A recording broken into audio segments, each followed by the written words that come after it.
আসসালামু আলাইকুম। আমি মোহাম্মদ রেজাল হলাদার আপনাদের সাথে আছি। সুপ্রদর্শক, রাজনৈতিক বিশ্লেষণে আপনাদের স্বাগত। আপনারা জানেন যে রংপুরে একটা অনাকাঙ্ক্ষিত ঘটনা ঘটে গেছে।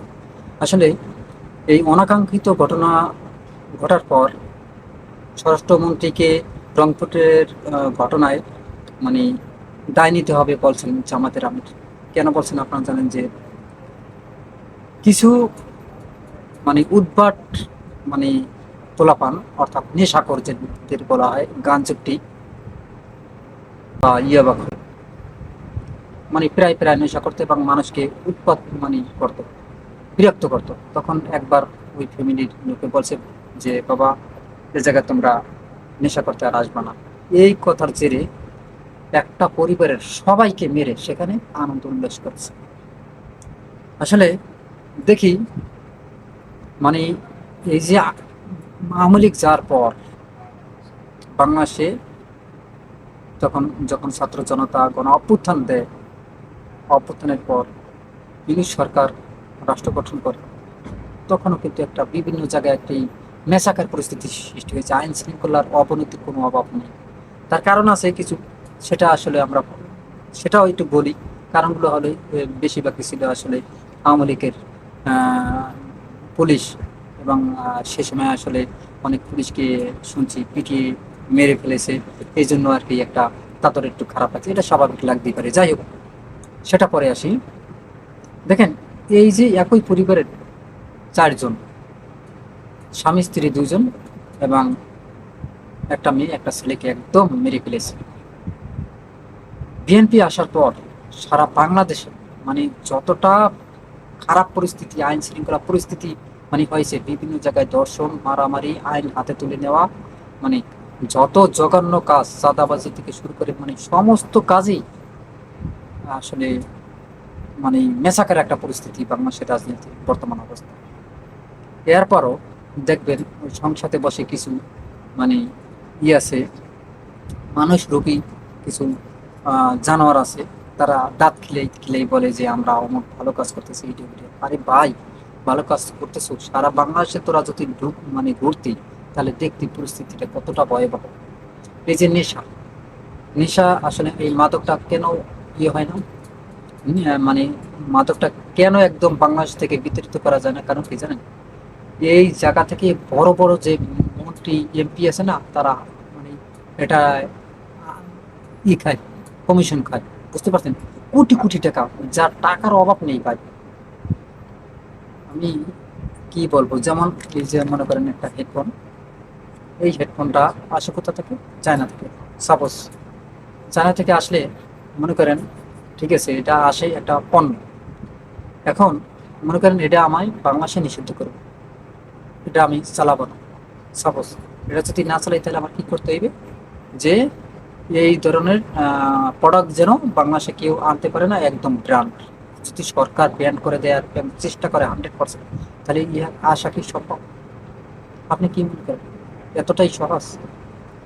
দেখেন, এই যে রংপুরে যে ঘটনাগুলো করতেছে, নেশাখোররাই তো করছে ঘটনা। আসলে কি হয়েছে দেখি, ডক্টর শফিকুর রহমান কি বলছেন দেখেন। স্বরাষ্ট্রমন্ত্রীকে রংপুরের ঘটনায় দায় নিতে হবে বলছেন জামায়াতের আমির। রংপুরের একটি বাসা থেকে স্কুল শিক্ষক ও তার পরিবারকে শ্বাসরোধ ও হত্যার মর্মান্তিক খবর পাওয়া গেছে। একই সঙ্গে ঢাকা ও ময়মনসিংহের চিকিৎসকদের ওপর হামলা এবং চাঁদা চাঁদা দাবির ঘটনাও ঘটেছে। দেশের আইনশৃঙ্খলা পরিস্থিতি নিয়ে উদ্বেগ প্রকাশ করেছেন জাতীয় সংসদের বিরোধী দলের নেতা ও বাংলাদেশ জামাত ইসলামীর আমির ডক্টর শফিকুর রহমান। এ সময় তিনি স্বরাষ্ট্রমন্ত্রীকে এর দায় নিতে হবে বলেও আখ্যায়িত করেছেন। পাঠকদের জন্য ডক্টর শফিকুর রহমান ফেসবুক পোস্টে হুবহু তুলে ধরা হলো।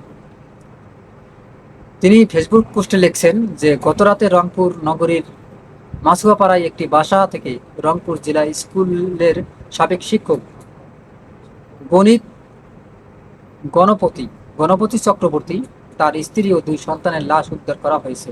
তাদের শ্বাসরুদ্ধ করে হত্যা করা হয়েছে বলে জানা গেছে।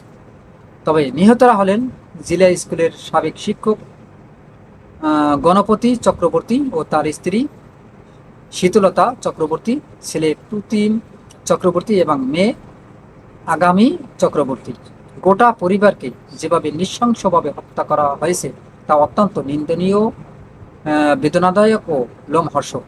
সম্প্রতি দেশে সামাজিক অপরাধ, খুন খারাপি ও সন্ত্রাসী কর্মকাণ্ড মারাত্মক আকার ধারণ করেছে। ঢাকায় একজন চিকিৎসকের কাছে যে ডলার চাঁদা দাবি এবং পরবর্তী তার উপর হামলা করে তাকে মর্মান্তিকভাবে আহত করা হয়েছে। ময়মনসিংহে একজন 25 চিকিৎসকের কাছেও অনুরূপভাবে চাঁদা দাবি করে হামলা করা হয়েছে। আর সর্বশেষ রংপুরের এই মর্মান্তিক ঘটনা ঘটল।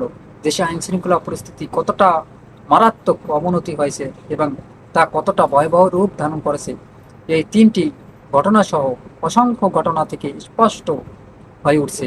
জনগণ উদ্বিগ্ন, জনগণ এর সুরাহা চায়। স্বরাষ্ট্রমন্ত্রীকে এর দায় নিতে হবে। আইন শৃঙ্খলা রক্ষাকারী বাহিনীর নির্লিপ্ত ভূমিকা জনগণকে শঙ্কিত করে তুলছে। বিশেষ করে রংপুরের এই ঘটনা, যে দুর্বৃত্তরা এই ভয়ঙ্কর ঘটনা ঘটিয়েছে, দ্রুত তাদের খুঁজে বের করে দৃষ্টান্তমূলক শাস্তি নিশ্চিত করা প্রয়োজন। একটার পর একটা অপরাধ সংঘটিত হয়ে চলছে, কিন্তু ভুক্তভোগীরা সঠিক বিচার পাচ্ছে না। আদালতের বিচারের দীর্ঘ সূত্রতা জনগণকে দারুণভাবে হতাশ করেছে। এই হতাশা থেকে জনগণের অবশ্যই রক্ষা করতে হবে। তাই সরকারের ব্যর্থতার দিকে তাকিয়ে না থেকে আমাদের নিজেদের মধ্যে সামাজিক সচেতনতা সৃষ্টি করা প্রয়োজন। পাশাপাশি সরকারের তার ব্যর্থতা কাটিয়ে উঠতে বাধ্য করা দরকার। পাশাপাশি পাশাপাশি তার ব্যর্থতা কাটিয়ে উঠতে বাধ্য করা দরকার। আসুন সবাই মিলে সামাজিক সচেতনতা সৃষ্টি করি এবং এসব অপরাধের হাত থেকে আমাদের দেশের প্রিয় জনগণকে রক্ষা করি। আল্লাহ তাআলা আমাদের সবাইকে এসব অপরাধের হাত থেকে রক্ষা করুন, আমিন। দেখেন, এই যে ডক্টর শফিকুর রহমান যে কথা বলছেন, দেখেন রংপুরে যে ঘটনা ঘটছে, একজন স্কুল শিক্ষক তার পরিবার মানে একদম শেষ করে ফেলেছে, মানে মেরে, মানে কেউ জীবিত নেই, তাদেরকে মারা হয়েছে শ্বাসরুদ্ধ করে। দেখেন, শুধু এই রংপুরই না, সারা বাংলাদেশে যদি আপনি যান তাহলে দেখবেন অহরহরে এই ঘটনাগুলো ঘটছে।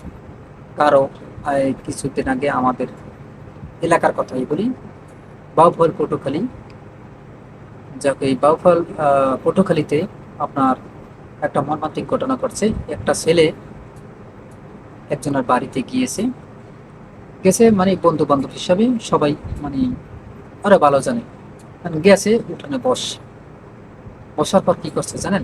বলছে ঠিক আছে দোস্ত, তুই এখানে বস, আমরা আসি। বসার পর ওখানে গেছে, যাইয়া দুইজন না জানি তিনজন, সাবেলিন নামের একজন আহ, মানে অপরাধী, মানে ইলো পাথারি কুপিয়েছে। কোপানোর পর এই যে ঘাটটার অর্ধেক এই পর্যন্ত, আর এদিকে অর্ধেক নামে গেছে, অল্প একটু পাইছে আছে আর কি। যাই হোক, কথা আছে রাখে আল্লাহ মারে কি, মারে আল্লাহ রাখে কি, ওইরকম একটা ব্যবস্থা, মানে ওইরকম একটা পরিস্থিতি ক্রিয়েট হয়েছে। তার ছেলেটার নাম পাবলু। যাই হোক, মানে তার অবস্থা ভয়াবহ। এরকম সারা বাংলাদেশে এই ঘটনাগুলো অহরহরে করছে। কারণ কি জানেন? আইনের সুশাসন প্রতিষ্ঠিত নয়, অর্থাৎ আইনকে কুক্ষিগত করে রাখতে হচ্ছে বাংলাদেশের সরকার, যে সরকারই আসুক। আগে আওয়ামী লীগ ছিল, তখন তারা কুক্ষিগত করে রেখেছে আইনকে। এখন আছে বিএনপি, তারা ওই একই একনার মাঝে মাঝে। তবে আমরা কিছুদিন আগে, মানে অনেক আগে শুনছি যে নৌকা আর ধানের শীষ দুই ওই সাপের এক ওই বিষ, এরকম কথা শুনছি। কিন্তু কাজে কর্মে যে এতটা মিল হবে এই প্রথম পরিস্থিতি কখনো ভাবিনি। তা না হলে দেখেন, যেই ঘটনাগুলো আওয়ামী লীগ ঘটেছে, মানে ভয়ঙ্কর ভয়ঙ্কর কাজ করতো, এখন যদি মনে করেন এরকম ভয়ঙ্কর যদি এই বিএনপির দলেও করে, অহরহরে বিভিন্ন জায়গায় চাঁদাবাজি করে, ওপেনে চাঁদাবাজি, এটা কি সরকারের চোখে পড়ে না? তাহলে যদি সরকার চোখে যদি পড়ে, আমাদের সাধারণ মানুষের চোখে যেহেতু পড়ে, ভিডিওর মাধ্যমে, এর মধ্যে মুহির মধ্যে, তাহলে এই সরকারের চোখে এগুলো পড়ে না? তাহলে তার নেতাকর্মীদের কি, মানে কিছু বলে না কেন? তার মানে কি? তাহলে নিশ্চয়ই আমি প্রশ্রয় দিতেছি, এটাই তো নাকি স্বাভাবিক? তা না হলে আমি আমার 1 মাস দেন, আপনার দলের একটা মনে করেন নেতা বানান আমার, আমি চ্যালেঞ্জ দিলাম। যদি সোজা না হয় তাহলে আমি আর জীবনে এই রাজনীতির মাঠে আমি বাংলাদেশেই থাকবো না। সব সোজা করে ফেলবে, যত চাঁদাবাজ আছে ধরিয়ে আনবো, মনে করি পুলিশ দিয়ে আইন পিডে হতাই হলাম, পুলিশ বা র্যাব পাড়ামু, পাড়ে দলীয় লোকই পিডে হতাইয়া তারপর মানে টোবা পড়াই স্যার মধ্যে জীবনে আর সাদাবাজি করবে কি, ওর লাইফটাই বাদ করে দিন যে এটা সাদাবাজি করে, দেখবেন একদম সোজা হয়ে যাবে। আর এই যে আইন শৃঙ্খলা যে অবনতি হয়েছে, প্রত্যেকটা প্রশাসন কি টাকা নেয় না? তারা কি মাগনা চাকরি করে পুলিশের? তাদের বাপের টাকাগুলো নেয়, তো জনগণের টাকা নেয়, তাহলে জনগণ তাদের কাছ থেকে এই পাবে না কা, নিরাপত্তা পাবে না কা? একদিন পরিবার সব মেরে ফেলবেন। আর এর বিভিন্ন জায়গায় তো, সে হিন্দু পরিবার সেটা বলে না, হিন্দু মুসলিম সব জায়গায় তো এরকম হচ্ছে। সুপ্রিয় দর্শক, আপনারা কি মনে করেন এই সরকার আসার পর আইন শৃঙ্খলার অবনতি হয়েছে না উন্নতি হয়েছে? অবশ্যই আপনার মতামত কমেন্টে লিখুন। ভিডিওটি ভালো লাগলে আরএস বাংলা নিউজ 24 সাবস্ক্রাইব করুন, লাইক ও শেয়ার দিয়ে সবাইকে দেখার সুযোগ করে দিন। সে পর্যন্তই, আসসালামু আলাইকুম রহমতুল্লাহি